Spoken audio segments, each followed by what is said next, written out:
So, Andrea Horwath, we'll get you to start this open discussion so anyone can jump in, but what does your party plan to do to make housing more affordable in the North?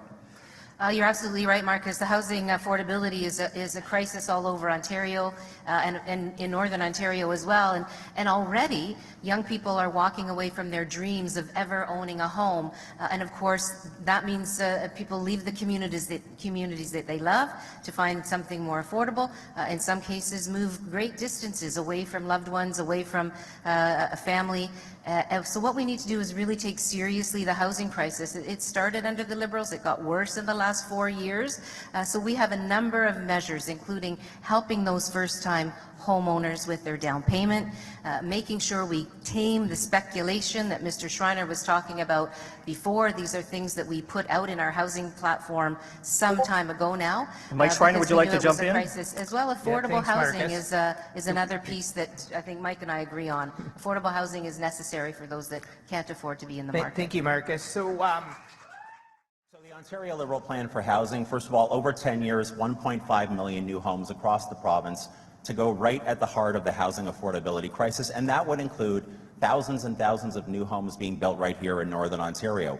We would partner with municipalities around limiting or eliminating exclusionary zoning practices, and I'm talking specifically about homes that are 2 stories and contain 3 units.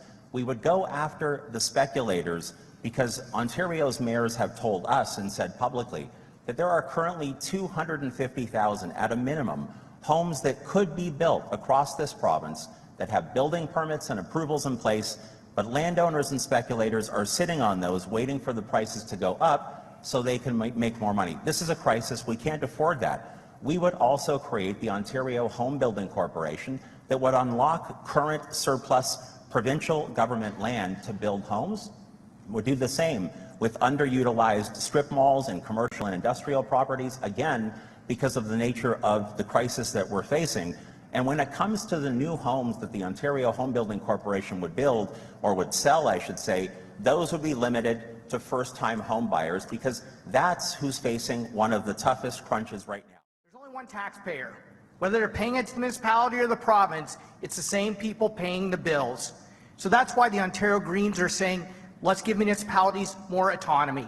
Let's have the province step in and be a partner with municipalities by uploading 50% of shelter and housing costs to take pressure off of municipal budgets and help address the housing affordability crisis.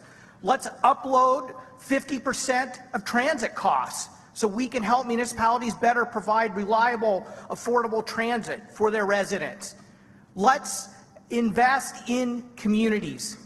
You know, I asked the Financial Accountability Officer to do a study of the impacts of climate on municipalities.